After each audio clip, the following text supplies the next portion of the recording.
రెడ్డప్ప గారి మాధవిరెడ్డి ఈ పేరు చాలామందికి సోషల్ మీడియాలో పూర్తిగా తెలియకపోవచ్చు. కానీ కడప రెడ్డమ్మ అంటే ఇటీవల కాలంలో బాగా ట్రెండింగ్లోకి వచ్చినటువంటి మహిళా నాయకురాలు. 2024 సాధారణ ఎన్నికల్లో కడప అసెంబ్లీ నియోజకవర్గం నుంచి పోటీ చేసిన తొలిసారే ఆమె విజయాన్ని దక్కించుకున్నారు.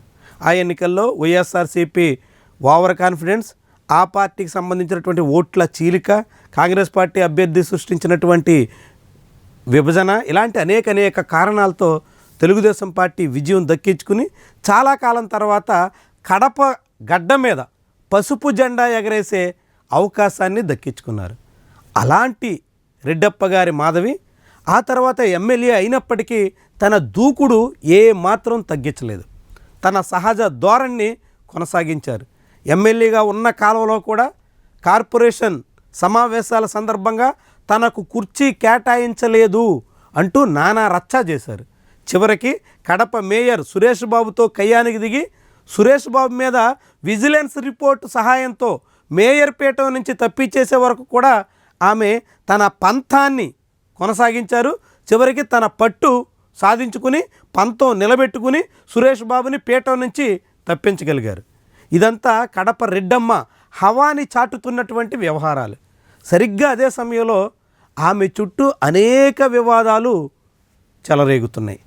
ఆమె వ్యవహార శైలి మీద తెలుగుదేశం పార్టీలోని ఒక సెక్షన్ తీవ్రమైనటువంటి అసంతృప్తికి కారణమవుతుంది.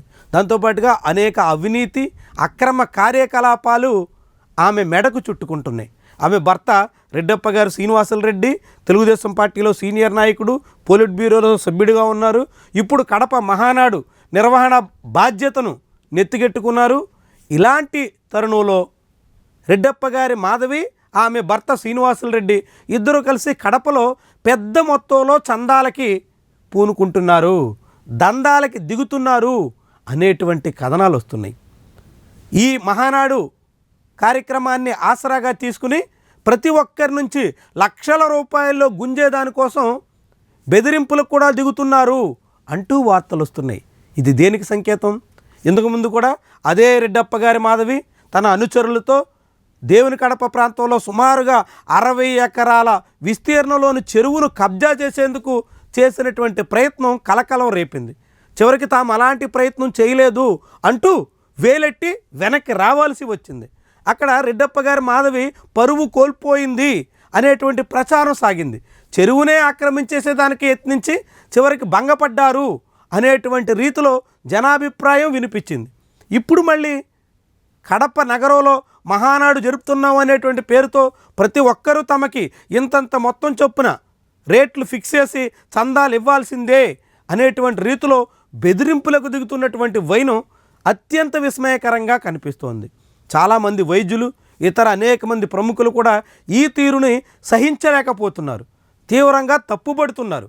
ఇలా బ్లాక్మెయిల్ చేసి చందాలు వసూలు చేసేటువంటి ధోరణి గతంలో కడపలో ఎన్నడూ లేదు అంటూ చాలామందే మాట్లాడుతున్నారు.